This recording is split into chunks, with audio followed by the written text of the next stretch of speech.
میری نیند بگاڑ دی، اوپر سے مجھے ہی اٹھا رہے۔ ہاں کیونکہ تم مجھے میرے بیڈ پر بالکل بھی قبول نہیں۔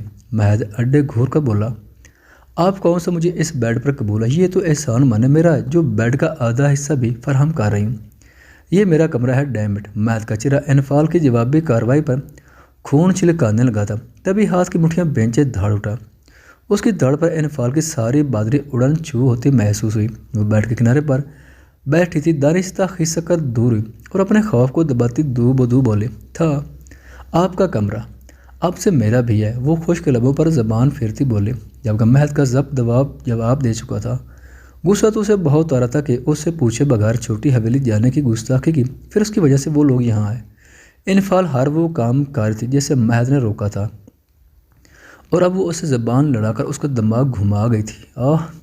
تبھی وہ بڑی اچانک سے جا رہنا طیبہ لی، اس کو بازو سے پکڑ کر اپنی جانب گھسیٹ کر بیڈ پر دھکا دیتا، پوری طرح اس پر جھکا تھا اور اس کے بازوؤں کو اپنی آہنی گرفت میں لیے سر کے اوپر بیڈ سے پن کر چکا تھا کہ انفال جو دل میں ورد کر رہی تھی، اس اچانک ہوئی افتاد پر خوف اور گھبراہٹ کے مارے دبی دبی سے چیخ نکلی۔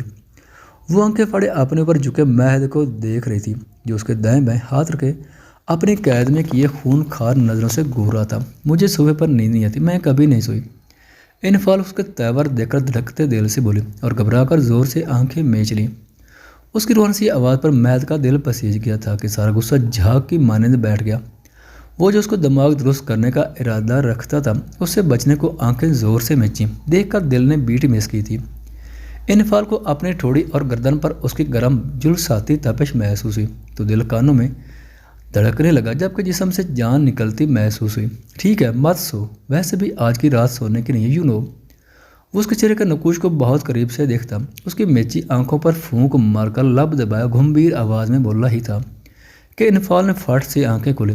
اسے سانس سے سینے میں اٹکتی محسوس ہوئی۔ وہ ہراسان نظروں سے آنکھیں پھیلائے لب بینچے اسے دیکھ رہی تھی، سرخ و سفید رنگت، کھڑی مغرور ناک، گھنی مونچھی، ہلکی ہلکی سی بیاڑ، گلابی لب، گرے آنکھیں، تیکھ نقوش اور ماتھے پر بکھرے ہلکے نم بال جس کے جھکنے سے بے ترتیب سے پیشانی پر آ گئے تھے، پھیلا وسیع چٹانی سینہ، پھولے مسلس، مضبوط توانا بازو۔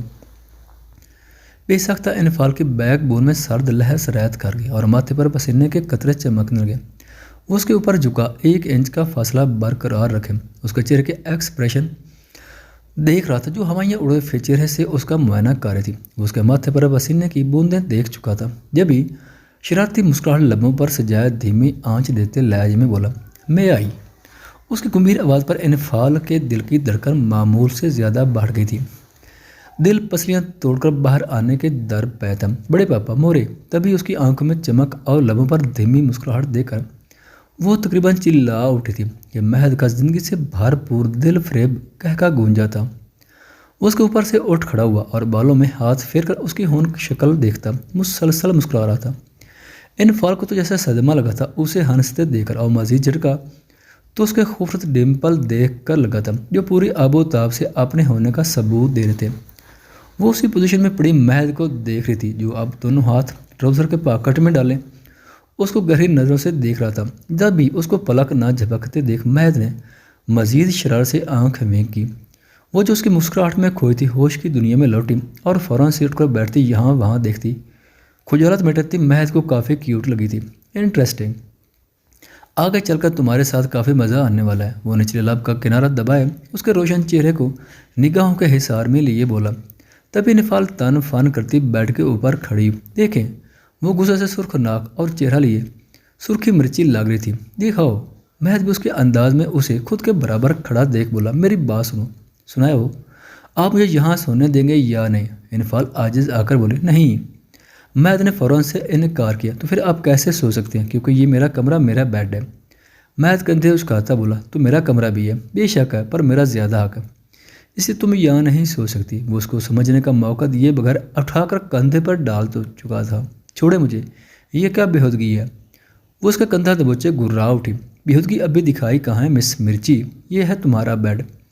وہ اسے صوفے پر پٹک کر سنجیدہ لہجے میں بولا، جتنی تمہاری صحت ہے تمہارے لیے تو یہ بھی بیڈ ہے۔ مہد نے گھورا، میں یہاں نہیں سوں گی، میں ابھی جا کر بڑے پاپا کو بتاتی ہوں کہ آپ مجھے بیڈ پر سونے نہیں دے رہے۔ وہ آنکھوں میں نمی کا عنصر لیے صوفے سے اٹھی اور دروازے کی جانب قدم بڑھائے۔ اس کا دل بہت زیادہ رونے کا کارا تھا، وہ بامشکل سے آنسو بہنے سے کنٹرول کیے ہوئے تھی۔ اگر اس کمرے سے باہر نکلی تو واپس وہی چیئر پر ہوگی، اس لیے شرافت سے واپس ہو، مہد سرد آواز میں دھمکی دیتا بولا۔ پر وہ رک کے بغیر دروازے کی جانب بڑھی اور قریب پہنچ کر ہینڈل سے پکڑ کر کھولنا چاہا، پر دروازہ نہیں کھلا۔ اس کے گھمانے پر بھی وہ نہ کھلا۔ جبکہ مہد شعلہ برساتی نظروں سے اس کی کارروائی دیکھ رہا تھا۔ کوشش کر لی ہو تو اب واپس آؤ، اور خبردار جو یہاں سے ہلی تو سکون سے سو جا اور مجھے سونے دو، ورنہ تمہارے لیے اچھا نہیں ہوگا۔ وہ اسے آنکھیں دکھا کر زو مانی لہج میں وارن کرتا شاہ نے بے نیاز سے بیٹھ کی جانب چال دی، جبکہ انفال پیچو تاب کھا کر بوڑ بڑھاتی واپس آئی اور غصے سے صوفے پر بیٹھ گئی۔ گڈ گرل، سو جاؤ اب، صبح جلدی اٹھ کر میری پیکنگ بھی کرنی ہے تم نے۔ وہ اس کو واپس آتے دیکھ مسکراہٹ دبائے بولا اور کمبل اس پر پھینک کر اوندھے منہ بیڈ پر گرنے کے انداز میں لیٹ کر تکیے میں چہرہ چھپا گیا، جبکہ انفال نے اس کے پھینکے کمبل کو غصے سے نوچ کھروچ کر زمین پر پھینکا۔ بگڑ بلا، جلاد جن، میری نیند خراب کر کے خود آرام سے سو رہا، اور نہ مجھے باہر جانا دیے، میں بھی دیکھتی ہوں کیسے سوتے ہیں آپ۔ وہ بوڑ بڑھاتی اسے سکون سے سوتے دیکھ رہی تھی۔ ٹھیک 10 منٹ بعد وہ مہد کے سونے جانے کا خیال کرتے احتیاط سے اپنی جگہ سے اٹھی۔ اس دوران اس کی نظریں مہد کی چوڑی پشت پر جمی تھیں۔ وہ پھونک پھونک کر قدم رکھتی دونوں ہاتھوں میں دوپٹے کا پلو بھینچے واش روم کی جانب گئی اور کچھ ہی منٹوں میں بڑی مشکل سے پانی کی بھری بالٹی اٹھائے باہر نکلی۔ اس طرح اس کا پورا جسم مہد کے جاگ جانے کے خوف سے پسینے سے شرابور ہو گیا تھا۔ وہ اپنے طریقے سے اسے اٹھانا چاہتی، مگر مہد پہلے جاگ گیا تو اس کا پلان چوپٹ ہونے میں دیر نہیں لگنی تھی، اور اسے جو صفحہ کم بیڈ فراہم ہوا تھا اس سے معروم الگ ہونا تھا۔ انفال بڑے تحمل سے بالٹی اٹھائے بیڈ کے قریب ہے۔ 5 تک گرنے کے بعد وہ پانی کی بھری بالٹی مہد پر اچھال چکی تھی۔ وہ جو سو رہا تھا ابھی آنکھ لگی تھی کہ اپنے اوپر سیلاب آتا محسوس ہوا، جیسے کسی نے پول میں پھینک دیا۔ تبھی وہ ہڑ بڑھا کر اٹھا کے نظر سامنے کھڑی انفال پر گئی۔ What the hell is this stupid girl! مہد ایک دم دھڑا تھا کیونکہ وہ سارا بھیگ گیا تھا، ساتھ ہی بیڈ بھی پانی سے گیلا ہو چکا تھا۔ اس کی دھڑ پر انفال نے جری سی لی اور پھر بھاگ کر بالٹی واپس رکھ کر اس کے سامنے آئی۔ اگر میں یہاں نہیں سو سکتی تو آپ بھی نہیں۔ گڈ نائٹ، میں تو چلی سونے، اب آپ آرام سے اپنے بستر پر سوئیں۔ وہ مسکرا کر کہتی تیز سے بھاگ کر صوفے کی جانب آئی اور اس کی شعلہ بار نگاہوں کی پرواہ کیے بغیر نیچے سے کمبل اٹھا کر پوری طرح خود پر تان گئی۔ مہد کا غصے سے برا حال تھا، اس کی حرکت پر ماتھے پر بے شمار بال پڑے۔ تمہیں بڑا سلاتا ہوں، چیونٹی! مہد نے دانت پیسے، جبکہ اس کی بات سنتی انفال نے کمبل کے اندر آنکھیں زور سے میچ لیں۔ وہ لب بنچے بیڈ سے اٹھا اور وارڈ روب سے دوسرا ٹراؤزر نکال کر ڈریسنگ روم بند ہو گیا۔ کچھ دیر بعد وہ چینج کر کے باہر آیا اور جبڑے بھینچے اس کی جانب بڑھا۔ انفال کمبل میں خوفزدہ سی پڑی تھی، اسے چاہ کر بھی نیند نہیں آ رہی تھی۔ جبھی مہد نے بڑی اچانک سے اسے کمبل سمیت بازو میں بھر کر ساتھ پڑی کرسی پر ڈالا اور خود اس کی جگہ پر لیٹ گیا۔ یہ سب اتنی اچانک ہوا کہ کمبل میں الجھی انفال سمجھ بھی نہ پائے۔ اس نے تیز سے کمبل خود سے اتارا اور گول مول کرتی سانس لگائے اس کی جانب بڑھی، جو سپاٹ چہرہ لیے ایک بازو سر کے نیچے رکھے چیت لٹا چھات کو گورت۔ یہ میری جگہ ہے۔ انفال حیرت سے آنکھیں پھیلائے بولی، تمہیں تو یہاں سونا نہیں تھا، جاؤ اس بیڈ پر، میرا دماغ نہ کھاؤ اب۔ مہد اس کو بنا دیکھے دانت پیستے بولا، پر اب سونا ہے مجھے، یہ پانی پھینکنے سے پہلے سوچنا چاہیے تھا۔ مہد نے کہہ کر آنکھیں موند لیں۔ انفال اس کو اپنی جگہ پر قبضہ جمائے دیکھ کر رونے صورت لیے کرسی کی جانب بڑھے۔ جب مہد نے اس کی کلائی پکڑ کر جھٹکا دے کر کھینچا کہ وہ لہرا کر اس کے سینے پر آ گری۔ ہاتھ میں پکڑا کمبل ایک بار پھر سے چھوٹ کر فرش پر گرا تھا۔ اس نے سینے پر گرنے سے انفال یکدم گڑبڑائی، دل تیز سے دھڑکنے لگا۔ اس کے بال مہد کے چہرے پر گھٹا بن کر چھا گئے، جبکہ وہ ایک بازو ہنوز سر کے نیچے رکھے دوسرے سے اس کے نازک کمر کے گرد حصار باندھ کر اسے سختی سے سینے میں بھینچ گیا۔ یہ کیا کر رہے ہیں آپ، چھوڑیں مجھے۔ انفال اس کے سینے پر ہاتھ رکھے فاصلہ بناتی بولے، جو کہ ناممکن ٹھہرا، میرا دماغ مت کھاؤ، خاموشی سے سو جاؤ ورنہ اٹھا کر نیچے پھینک دوں گا۔ وہ درشتگی سے بولا۔ یہ لڑکی اس کا صبر آزما رہی تھی، اس کا نرم و نازک سراپا اس کے حواسوں پر چھا رہا تھا، جبکہ انفال کا دل اتنی تیز سے دھڑک رہا جس کی دھڑکن مہد بخوبی اپنے سینے پر محسوس کر رہا تھا۔ وہ مزاحمت کرتے لرز رہی تھی۔ انفال کے ریشمی بال ہنوز مہد کے چہرے پر بکھرے تھے، وہ آنکھیں موندے ان کی خوشبو سینے میں اتار رہا تھا۔ مہد کی قربت انفال پر بھاڑی پڑ رہی تھی۔ بے ساختہ اس کی آنکھوں سے آنسو ٹوٹ کر مہد کے سینے پر گرا۔ برسات برسانا بند کرو، یہ سب تمہاری وجہ سے ہوئے، اب بھگتو۔ یک کے بعد دیگرے آنسو اپنے سینے پر گرتے محسوس کر گئے۔ مہد جنجلا کر بولا، جبکہ انفال مزاحمت تار کرتی اس کے سینے پر اپنے بڑے ناخن کھبو دیے۔ مہد نے درد محسوس کرتے لب بھینچے اور ہاتھ اس کی نازک کمر سے ہٹا کر اس کے بال مٹھی میں دبوچ کر ہلکا سا جھٹکا دیا۔ سی انفال کی سسکی نکلی، میری پناہوں میں پڑی ہو، سوچ سمجھ کر پنگے لو۔ وہ اس کے کان کے قریب گمبھیر آواز میں بولا اور کمبل کھینچ کر دونوں پر ڈالا۔ انفال اس کے حصار میں مچھلی کے مہد نے اس کی کمر پر گرفت اور مضبوط کر دی۔ انفال نے اب کی بار خاموش رہنے میں ہی عافیت جانی۔ اسے مہد سے ڈیروں شرح مارتی، وہ اٹھ کر بھاگ جانا چاہتی تھی پر ہلنے سے قاصر تھی۔ اس کی نازک کمر پر اس کا آہنی بازو جمع تھا۔ انفال کو اپنی غلطی پر پچھتاوا ہو رہا تھا، پر اب کیا فائدہ، وہ بھی مہد تھا۔ اس کے ہوش اڑانے کا کیا خوب طریقہ نکلتا کہ وہ سہمی سانس روکے اس کی قربت میں اس کے سینے پر لیٹی ہوئی تھی۔ انفال کی دھڑکنیں ڈر، خوف، شرم اور جھجک سے تیز تر ہوتی جا رہی تھیں۔ تبھی مہد نے اس کی کمر پر دباؤ بڑھا، ریلیکس ہو کر سو جا، ویسے بھی اب صبح ہونے میں کچھ ہی گھنٹے بچے ہیں۔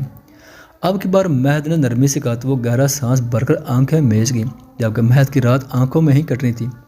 اب اسے نیند کہاں آنی تھی، وہ اس کی دھڑکن کو سنتا، اس کے بالوں میں چرا چھپائے اسے محسوس کر رہا تھا، جو پوری شان سے اس کے سینے پر سر ٹکائے سو گئی تھی۔